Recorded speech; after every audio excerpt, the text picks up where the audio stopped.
What makes us resilient?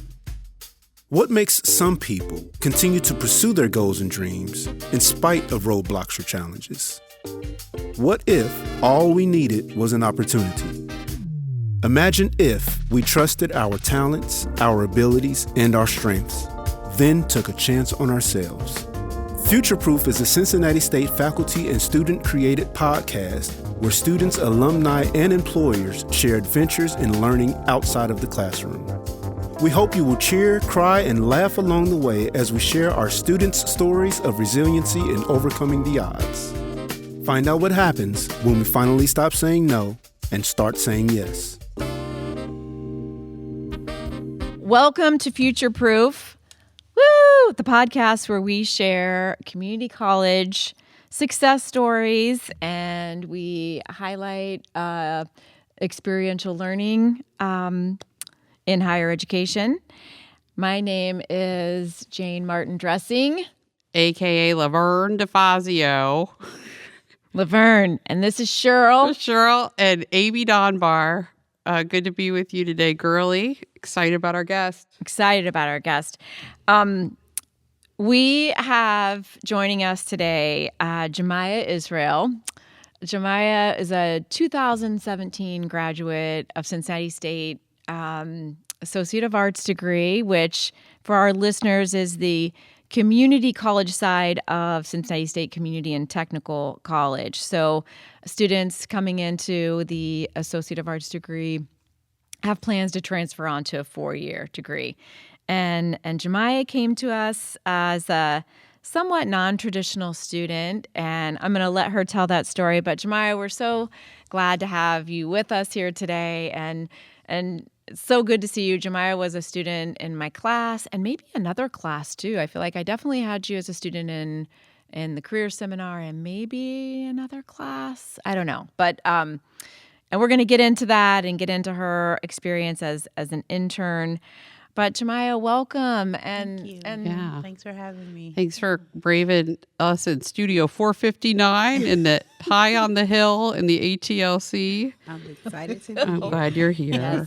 When we first had this idea of the doing the podcast, it emerged out of visiting students at their sites where they were doing internship or co-op, and coming back and saying, you wouldn't believe this story. You wouldn't believe what this student is doing. You wouldn't believe the feedback I got from the employer, and just how powerful that those stories were and that experience was for students, but also that no one knew about it but us. Like, we would hear it. Maybe if we were lucky, there were some faculty members who were interested in it, but we were the only ones receiving that feedback, hearing from employers, hearing from the students.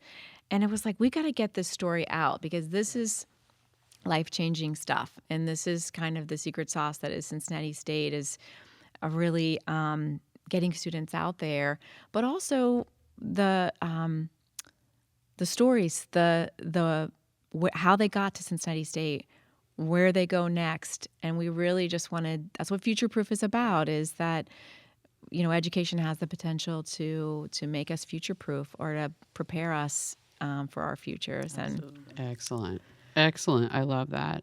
And we were just hearing these stories and saying in Jane's office, like, someone else should hear this. Like, we were just blown away with all of these beautiful stories of resilience. And so anyway, we are excited to hear about your story today. So tell us a little bit about your backstory and how you got to Cincinnati State, JeMiah. I came to Cincinnati State. I was just at a point in life where I'm like, okay, what next? I was raising my little sister and I was encouraging her. She was in high school and I'm like, you have to go to college. And, in trying to motivate her to go to college, I'm like, okay, I never finished college. So I should probably, be an example of that before I thrust her into a world where, she doesn't know anything about. So I went to it was a local nonprofit called CityLink, and they had someone there that was like a resource person for helping you get to college, and they helped me with the application process for Cincinnati State. And I wasn't quite sure what I wanted to major in, so they suggested just doing like a basic Associate of Arts because it would give me some more options once I figured out what would be next or what I wanted to specialize in. But JeMiah, you left out a little bit of a key part of this journey, which is you graduated fourth in your high school class. I did. I Yes. graduated in 2003 from high school. I graduated a year early and fourth in my class. Wow. goodness. Oh my gosh. Yeah.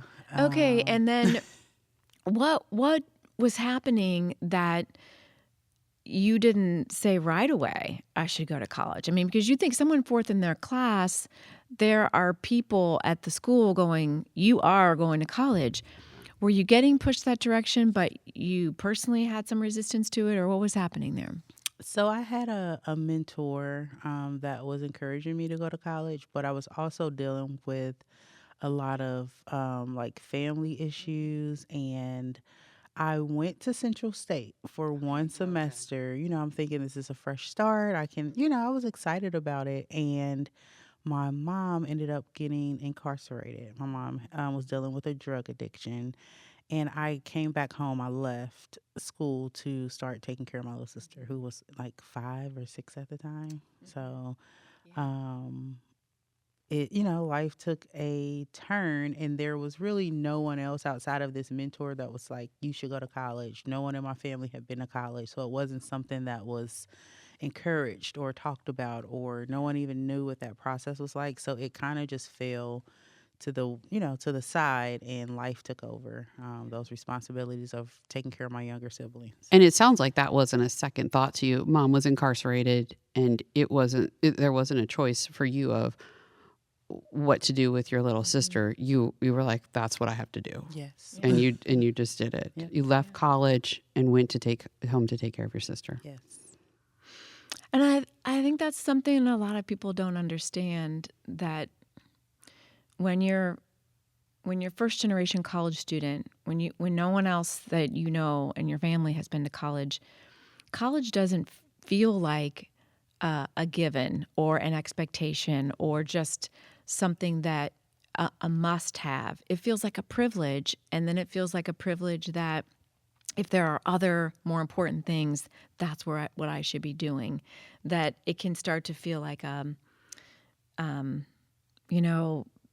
something extra, something just on top of. But my real job is to be taking care of my family and these people, and it's a mindset, a frame of mind when that's your family situation, or you grow up working class. And I think you had mentioned mentors and people getting you in, and then meeting with someone at CityLink and, kind of utilizing these resources.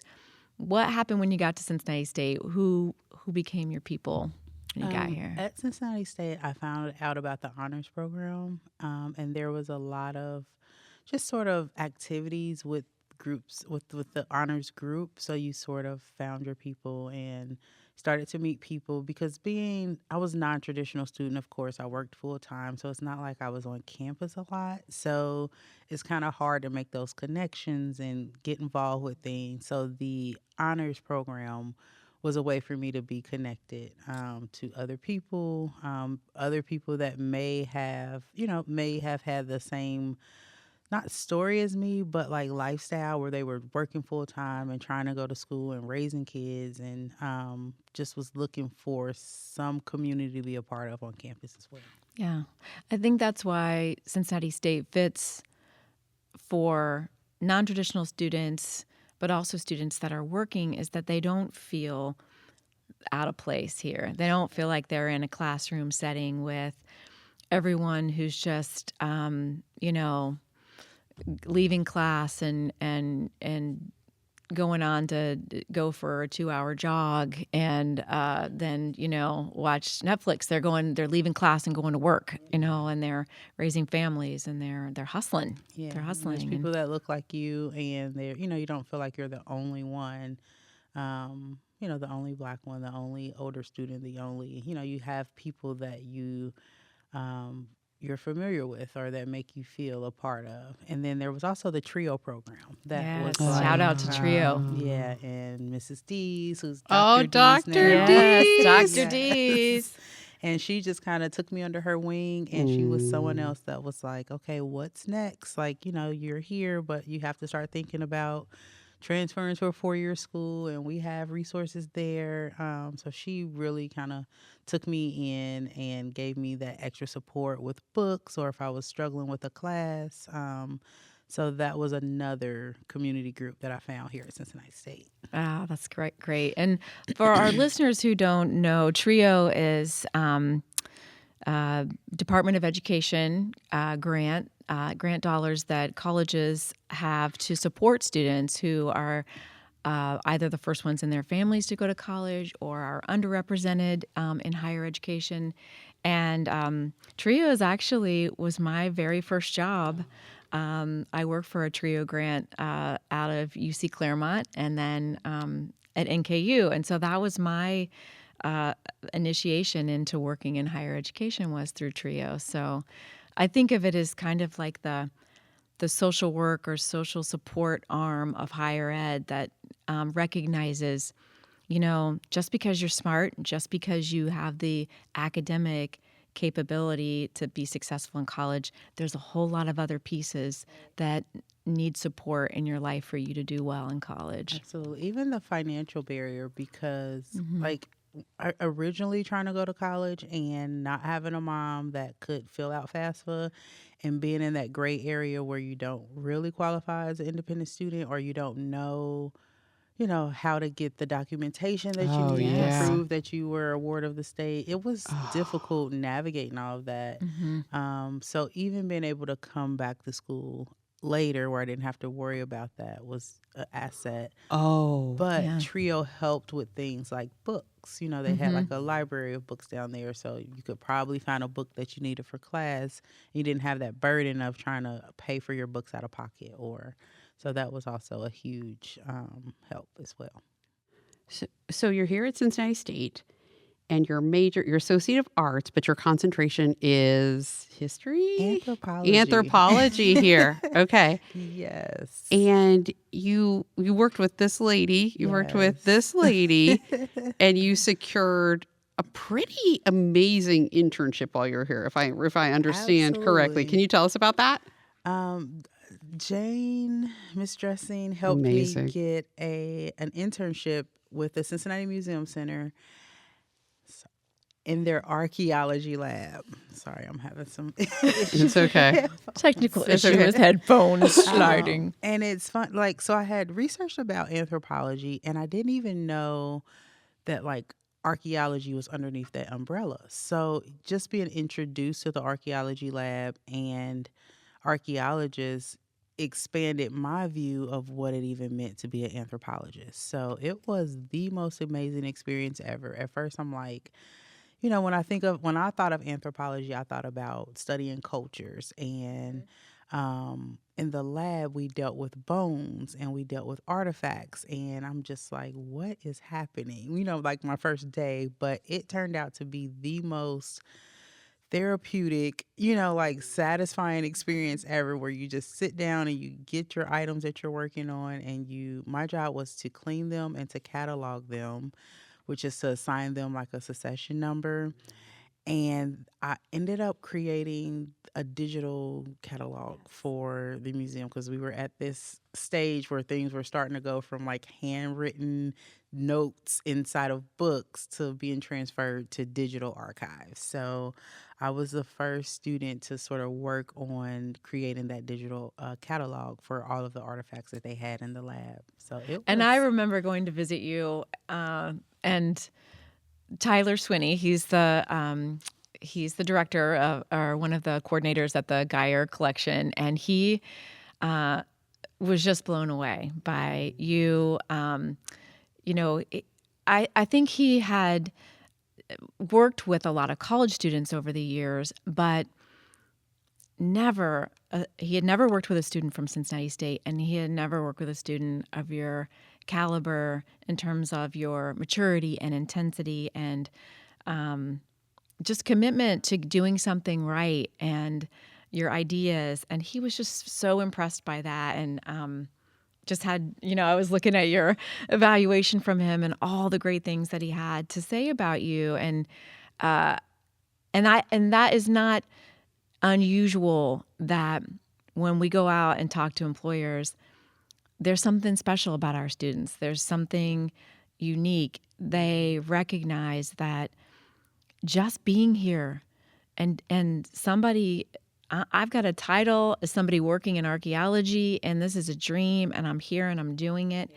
And that is such a value and a privilege, to get to do work that you love. Like you kind of mentioned it being therapeutic, like sitting there and, being enmeshed in a field that is people have created careers in, and you're there and you're doing it. And it completely changes your worldview. You're exposed to things. I was a little girl from the inner city and never had exposure to these types of career fields. So just being in that setting, it just gives you this boost of confidence that, like, okay, I can do this. Just another level of what you need to just get to the next stage. And people really, I think archaeologists sort of get a bad rap of being like introverted, but the guys in the lab, I was the only girl in the lab at the time, and Bob and Tyler, they really poured into me and took me under their wing and encouraged me to like go to UC and pursue. So archaeology is under the umbrella of anthropology. So I ended up majoring in anthropology at UC, but my focus was in archaeology. And there's not a lot of women, especially Black women, in that field. And it just opened the door to so many opportunities and scholarships. So just that opportunity to do that co-op and that internship just really propelled my career and my education forward in ways that I don't even think you were aware of. No.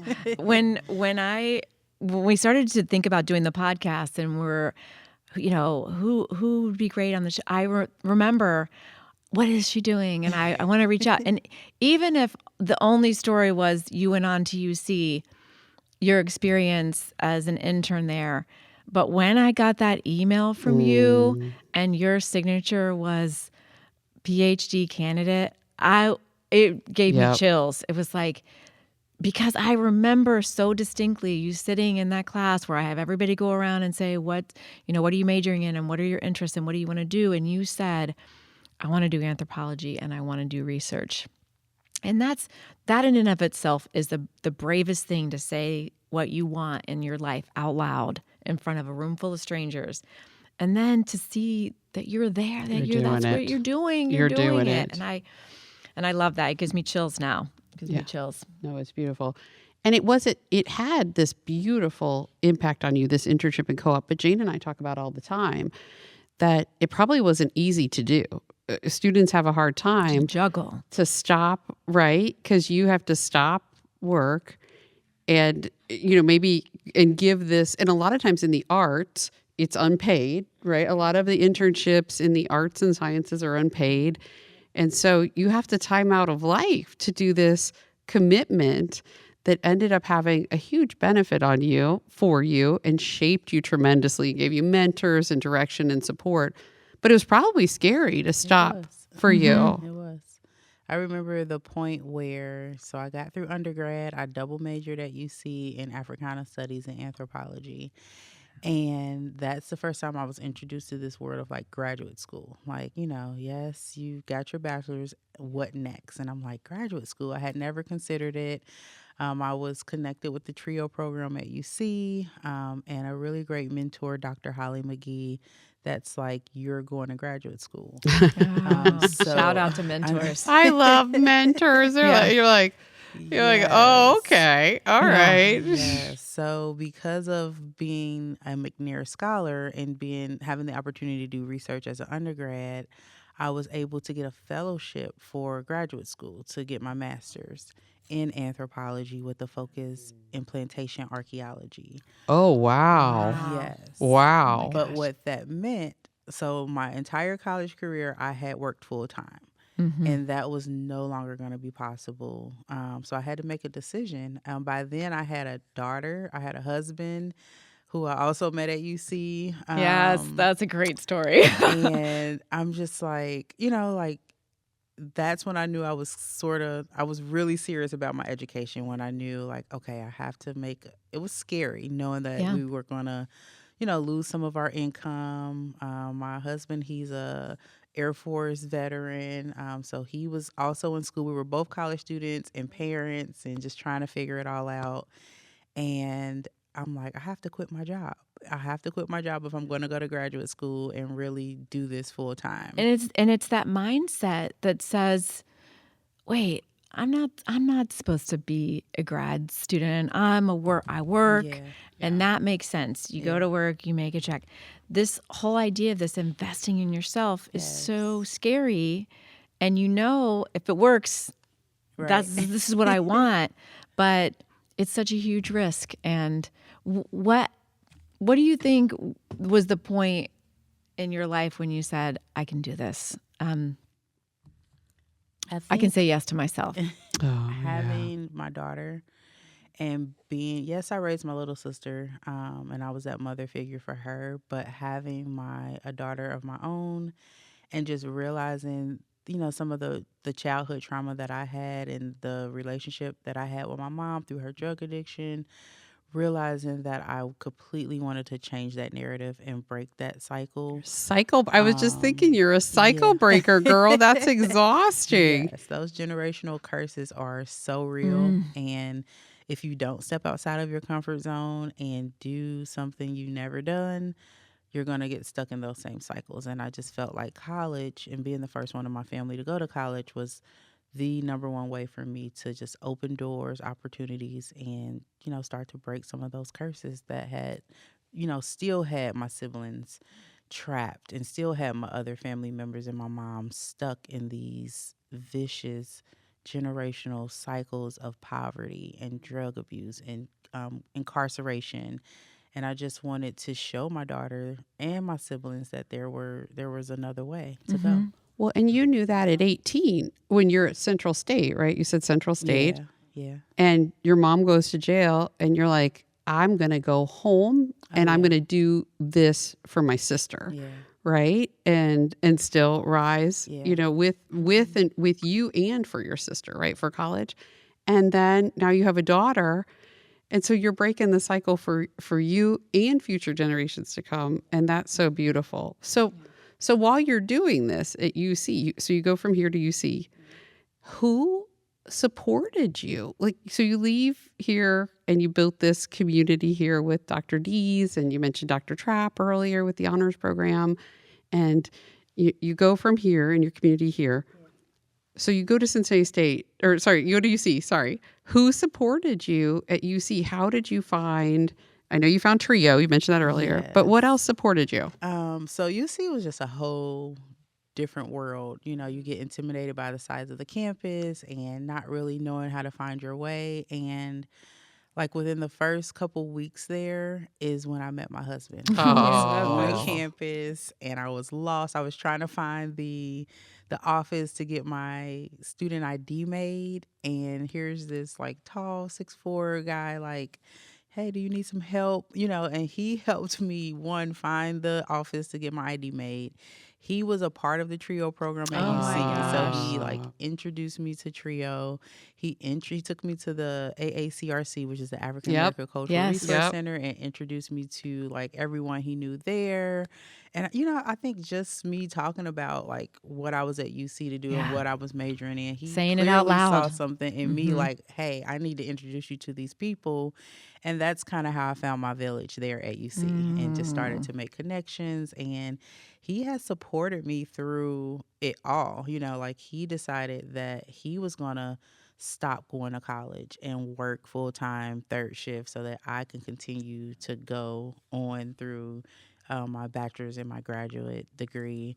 And he's now here at Cincinnati State to finish school for himself. Now that we're kind of at a point where things have calmed down a little bit for me in school. I guess Yes. they have. Yeah.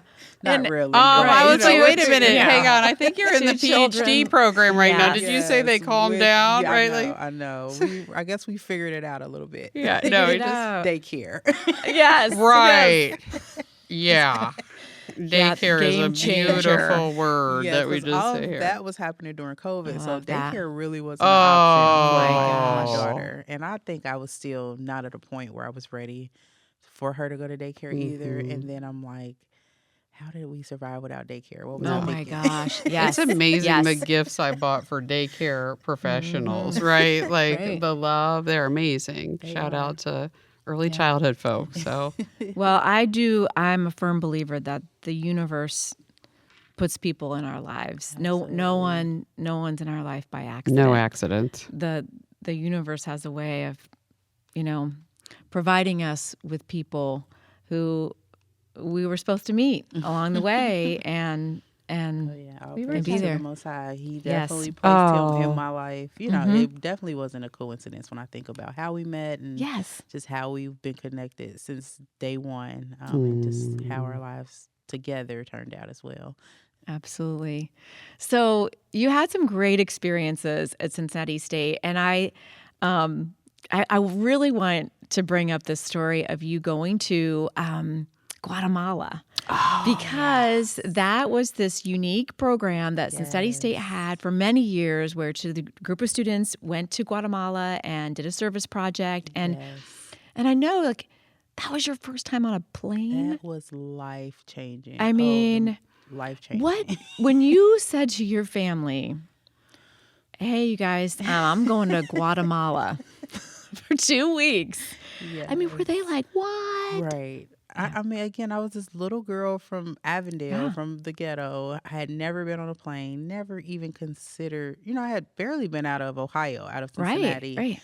So to think that I could travel to another country, and just have this exposure to a different culture and a different way of life, it was literally life changing. It was the confirmation of that I needed, that I really wanted to do anthropology and, learn about other cultures and study other cultures and be able to bring what I've learned back to my community and sort of address some of the issues in the Black community and the poor community. But that experience of being there to provide assistance or aid or do like a community service project. We were working at a school, and we built a roof, we put in windows, Yes. we did painting. You but saw poverty on a very different level. Yes, but what I also saw was like community Yeah. and like peacefulness, and poor shows up different ways, and Yes. sometimes we think we're poor, but what I saw was people that were very rich in values and family and community and Yes. safety. And to me, that was more valuable than having a big house or a car. Yes. They were and they were very hospitable. Like everywhere you went, people were speaking, and they were happy to have a conversation with you or talk to you about something. So it was literally the best experience. I've had other study abroad experiences since then. Oh, wow. At UC, I had an opportunity. I was 8 months pregnant, and I went to Germany. Okay. What you But were it was- thinking is, I've done this before and I can do it. I've taken this class. I don't want to miss this opportunity. And my baby girl, she stayed put until Yes. I made it back home. But the experience in Guatemala, when I talk to students, so I'm an education specialist now for a small nonprofit called Found Village, and we work with at-risk youth that everyone else considers to be the hardest to reach. So they're usually in foster care or a group home, and nobody talks to them about going to college. No one invests or plants those seeds to make them feel like they are capable of going to college. So when I talk about schools like Cincinnati State, I always mention like the study abroad program, because I don't think people associate those type of opportunities with like a community college. Yeah, so it was definitely a life-changing experience. So I don't know what we need to do to get that back and get that back shout going. out. But let me We know need a how I can funder. Listeners, we All need a right. funder Yes. for this program. Yes, and a many sponsor others. of Yes. FutureProof Yes. and the Yeah. Study Abroad Love it. program, if you're listening. 100% agree that those kinds of experiences, one, aren't associated with community college, and two, are so necessary in building confidence and seeing yourself.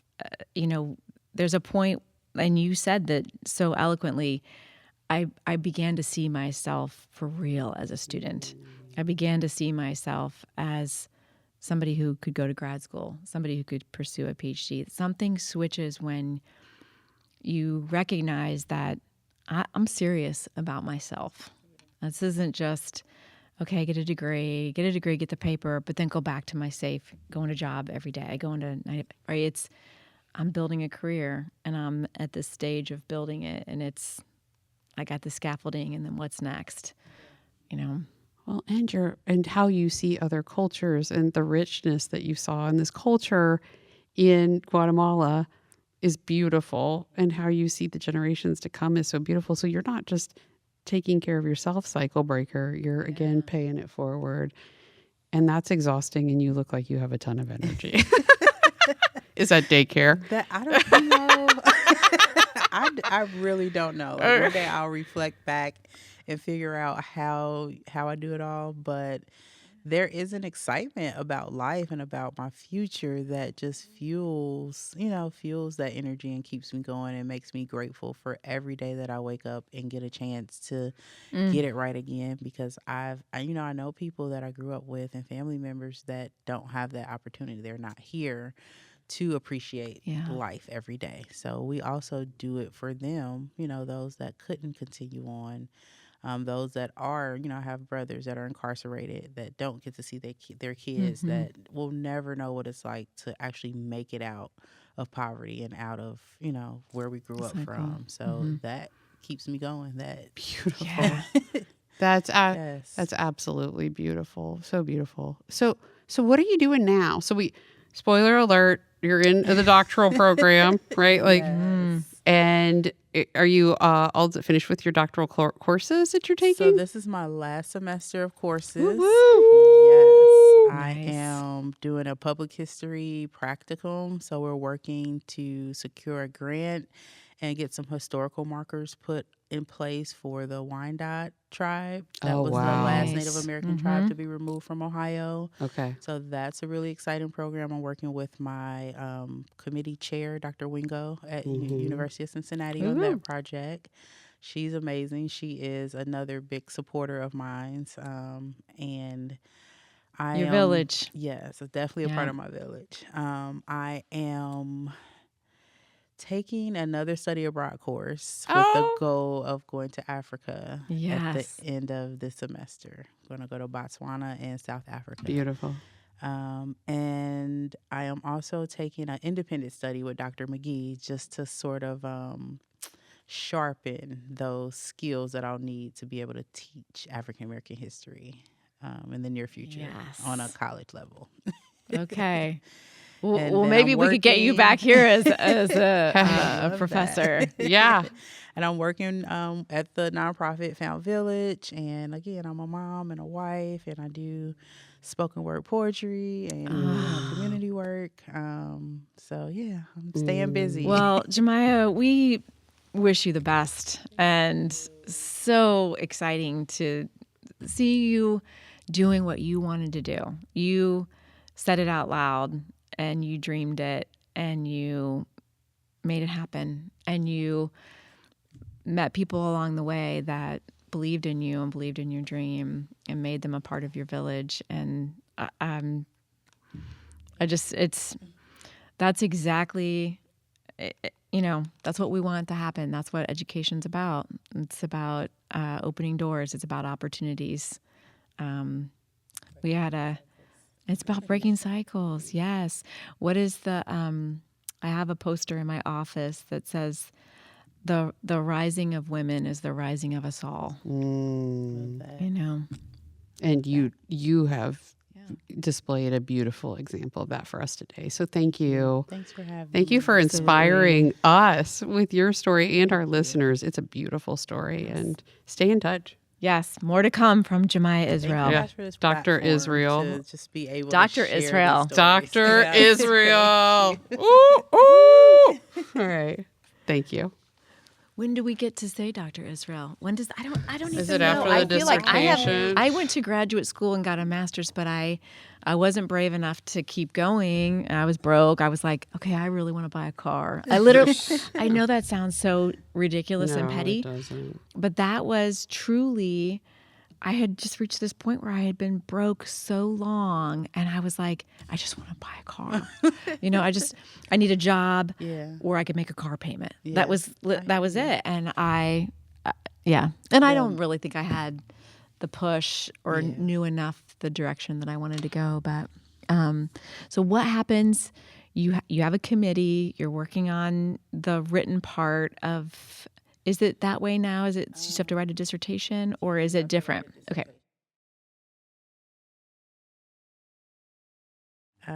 So what happens now is, so you do like so my PhD program is 5 years. So I get funding for 5 years.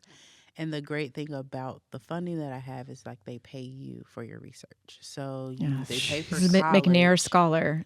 Is this still McNair Scholar or just PhD support? PhD Okay. scholarship through UC. Okay. So you go through this rigorous like application process, and you do interviews, and you basically have to prove why your research interest is worth funding opposed to everyone else that's in that pool. And this is that piece of that confidence piece of just, I don't think people even understand how hard that is to get to believe in yourself at that level, and that what you're saying is interesting, has value, is worth that support. Imposter syndrome. Yes, I couldn't think of the word I wanted to say. Exactly. Like feeling like what am I doing? to be there. Yeah, and for sure. You're just as valuable as the ones that came from, 2-family homes. Yeah.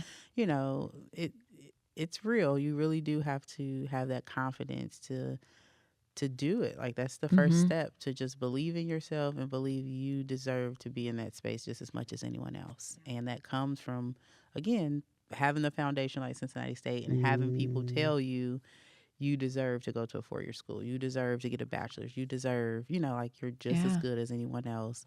Keep going. So.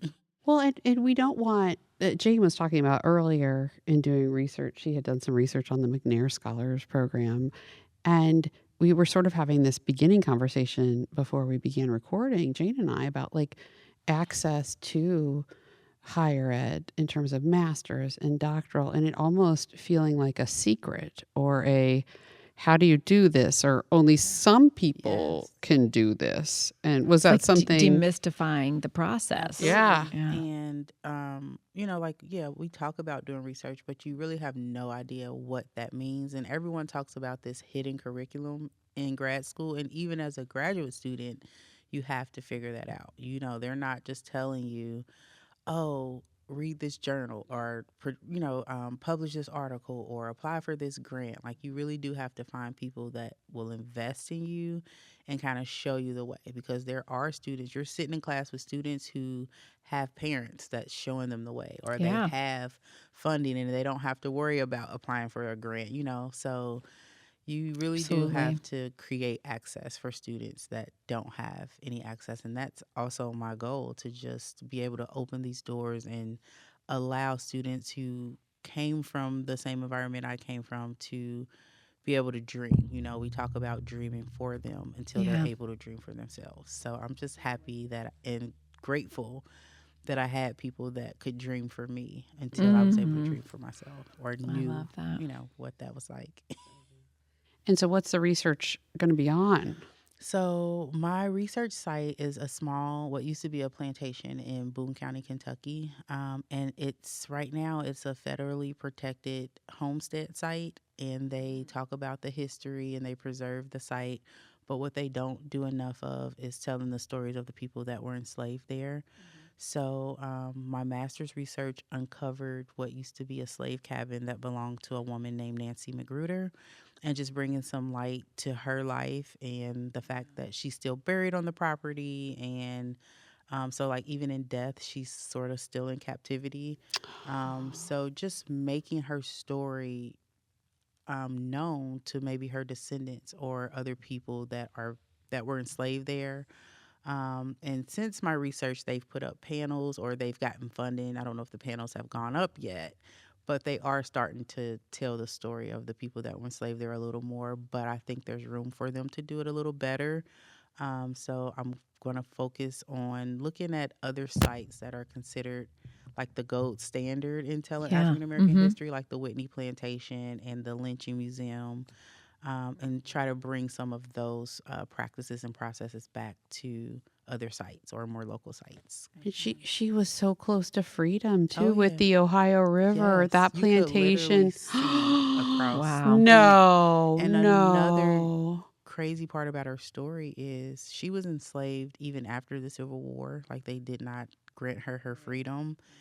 And somehow at some point she learned about the Emancipation Proclamation and she left the plantation, but she ended up coming back. Like, it was the only life she knew. We don't know what she went through outside of being there, but she ended up coming back and working there and being enslaved there until she died. So it's an amazing story that I believe that it deserves to be told. Yes. And there's other people that were enslaved there whose stories I haven't uncovered. So I'm hoping to continue this research into my PhD program. Beautiful story. And there's the story of America that we tell that is a false story, a dream of America. And then there's the real history. And until more people are in roles that they can rewrite and tell this story, that it was not this dream, And like Lincoln didn't free all the Yes. slaves. There were tons of people still held in captivity even yeah. after Yeah. the Civil War. Or did it hear about it, like you said? Right. Like you think it was all free. Everybody's free. Like- It's done. Like, it went out on Twitter. Right. We didn't have Twitter. Lincoln needed Twitter. Right. Sorry. That'll be my dissertation. Or How X. would the history of America have changed with social Lincoln media Twitter. early on? All right. The Lincoln Twitter. All right. Thank you. The FutureProof podcast is brought to you from Studio 459, up on the hill at Cincinnati State's main campus in Clifton. This podcast is produced in conjunction with the Cincinnati State Audio-Video Production Program, its students and faculty. Student producers are Carly Baker and Jason Warner. If you like what you heard here, please hit the subscribe button. If you're an employer or potential student interested in the programs Cincinnati State has to offer, please visit cincinnatistate.edu.